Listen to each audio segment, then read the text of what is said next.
Bon, hier, je t'avais laissé à... ça y est, À Saint-Jacques. À Saint-Jacques. Heureusement que tu as plus de mémoire que moi, hein. Tu venais d'arriver à Saint-Jacques. Vous aviez récupéré ta maman et le chat Ah ben, la et chatte, c'est la, nous qui la transporte. la chatte et Maurice d'un côté. Donc vous êtes Oui. allés dans un hôtel. Et si j'ai bien compris, papa était déjà avec... Ben, avec Maurice, avec... non, puisque Maurice était avec nous. Maurice est allé le rejoindre. Ah, Non, Maurice est allé le rejoindre à l'abbaye. non, Jean-Noël était à l'abbaye parce que c'est Janine Boudon qui avait emmené tout le monde à l'abbaye. Mais elle avait des accointances avec l'abbaye de... Oh, sans doute, oui, peut-être. Hmm.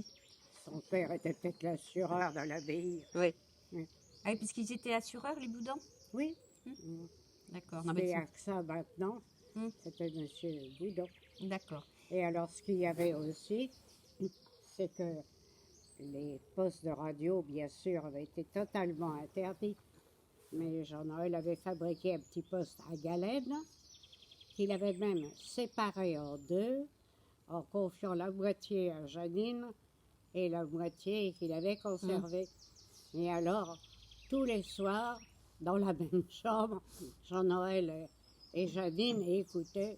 C'est comme ça qu'ils avaient les dernières nouvelles de ce qui se passait. Et c'était des sœurs à l'abbaye, là? C'était des sœurs. Oui, des sœurs, oui, des sœurs si on veut. C'est toujours d'ailleurs, je pense, ce ne sont pas des sœurs cloîtrées. Non, non, ce ne sont pas des sœurs cloîtrées. Non, Bon. non. Il y a longtemps qu'elles recevaient des pensionnaires. Hmm. Et ça continue. D'accord. Bah, j'irai faire un tour Oui, en pèlerinage. oui, ah oui, oui, oui. Je sais pas qui dernièrement est allé de Dinard, de Dinardais, sont allés passer quelque temps là comme en pension de famille. Hmm. Et puis c'est au bord de la mer, enfin, c'est bien. Bon, et vous étiez donc à l'hôtel. Nous, un hôtel, l'hôtel Robillard, aussi au bord de l'embouchure Hmm. de la, de la, attends, comment il s'appelle ce petit fleuve? Non, ça compte pas sur mes connaissances géographiques, Rosine. Tu sais bien qu'elles sont nulles. Et il y avait les Ducluseau. Tu m'avais dit que tu étais Oui, partie avec les Ducluseau et il était là aussi. les Cluseaux, le Foll, qu'est-ce qu'il y avait encore? Allez, la bouche. Donc, Oui. vous remplissiez l'hôtel? Mais je ne pense pas qu'ils couchaient à l'hôtel. Je crois ils avaient trouvé chez le particulier et qu'ils venaient prendre les repas là. Et donc là, vous êtes resté à peu près 3 semaines, tu me disais. Peut-être pas, peut-être 15 jours. Mm. Enfin, on était là. Et c'était bien, en effet, le 14 ou le 15 août, la libération officielle de Dinard. Et c'est là que Jean-Noël Maurice et les gars des villages sont allés sonner la cloche. Toute la soirée, ils se sont relayés pour sonner les cloches. À l'abbaye de Saint-Jacques? À l'église, Et à l'église. à la petite église Mm. où je retournais tous les 15 août en souvenir de ça. Maintenant, je ne peux pas y aller, elle est toujours fermée. Et puis, je ne peux pas y aller là. Bon, et pendant ces 15 jours, comment ça s'est passé? Vous entendiez des combats au loin? Non, Non? non, pour nous, c'était.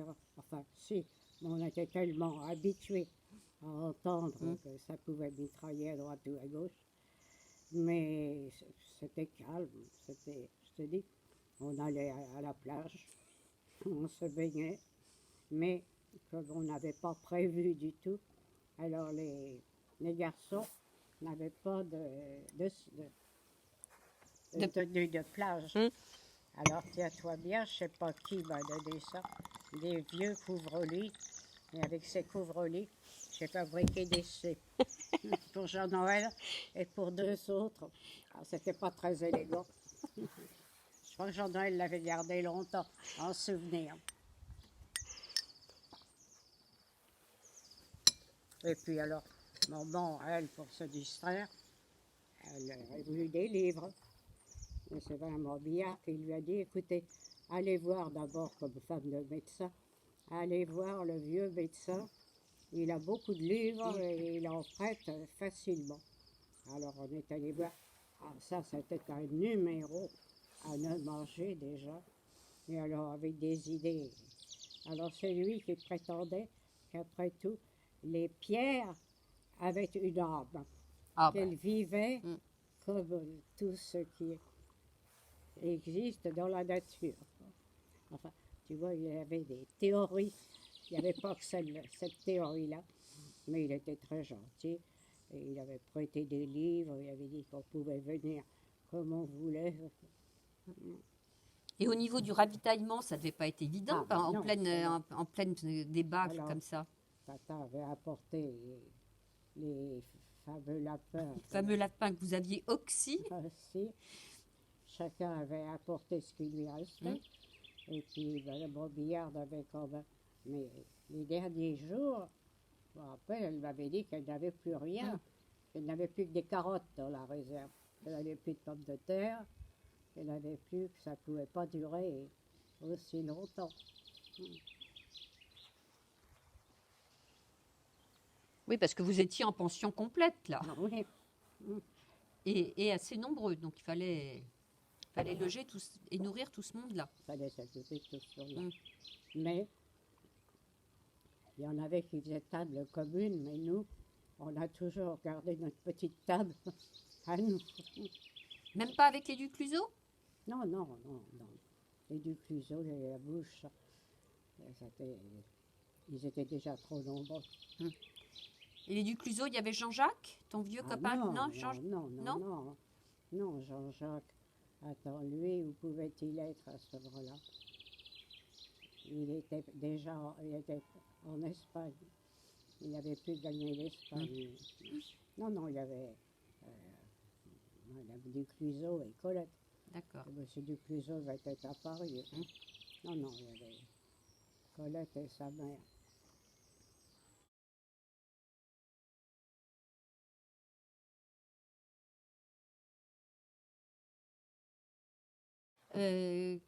Quand vous avez appris que Dinard était libéré, vous êtes reparti à Dinard?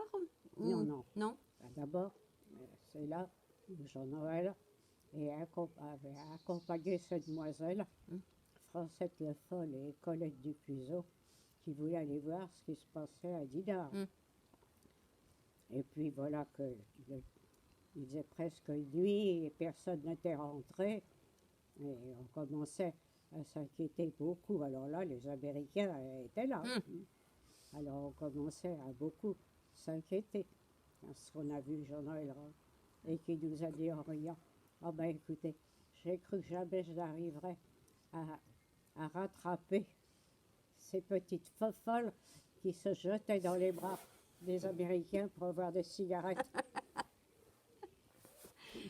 Et puis les Américains, ils ne devaient pas être mécontents de pouvoir Ouais, embrasser des jolies petites Françaises. Deux gentilles petites Françaises.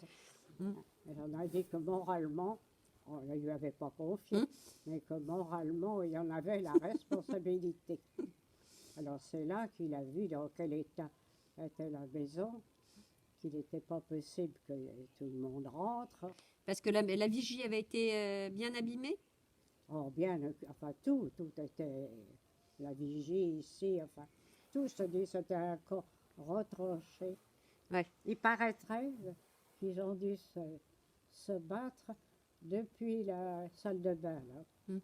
Que sur la petite fenêtre, ils ont pris ça pour tirer à partir de là, enfin je sais pas. Non, mais la vigie, on avait tout démeublé un soir, Maurice et moi, tout, depuis le haut jusqu'en bas. On s'est trouvé bloqués dans l'escalier avec une armoire en travers. Ça, je connais. Et tout était parti chez la tante cousine. D'accord. Et pour nous, là, on avait, dans le caveau, on avait mis des choses qu'on ne pouvait pas emporter. Les choses un peu précieuses, oui. Ah oui, ah oui. Et alors c'est là pourquoi Saint-Brieuc, parce que déjà on connaissait, Oui, donc de Saint-Jacques, vous êtes en fait allé à Saint-Brieuc. nous, à Saint-Brieuc, Mm. et puis les autres sont quand même revenus sur Dinard, mais couchant ailleurs. Mm. Et naturellement, Janine Boudon voulait Jean-Noël, mais elle a eu Maurice. Je sais pas où ma tante et Jean-Noël, chez qui. Mm. Enfin, ils ont été hébergés, et puis ben, ils se sont mis au boulot. Mm. Pour, Et donc, il n'y a que toi et ta maman qui êtes partis à Saint-Brieuc. ouais. Mais alors, Saint-Jacques-Saint-Brieuc, tu as fait ça pas à pied quand même. Il y avait des voitures de nouveau? Oui, oui, il y a eu un taxi. Mm. Ouais. Oui, la vie reprenait.